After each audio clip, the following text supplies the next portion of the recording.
সাকিবকে নিয়ে উপদেষ্টা আসিফ মাহমুদকে কি বললেন তামিম ইকবাল, যা রীতিমতো অবাক করল সবাইকে।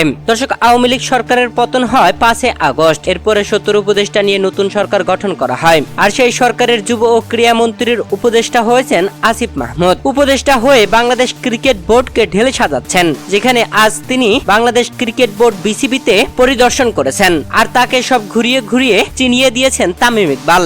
আজ বিসিবিতে তামিম আসায় সবাই ভেবে নিয়েছিল তামিমকে জাতীয় দলে ফেরা অথবা বিসিবির কর্মকর্তার কোনো দায়িত্ব দিয়ে ফেরাবেন উপদেষ্টা আসিফ মাহমুদ। তবে সে বিষয়ে আলোচনা নয়, মূলত বিসিবি পরিদর্শন করতে আসেন উপদেষ্টা আসিফ মাহমুদ আর ডাকেন তামিমকে।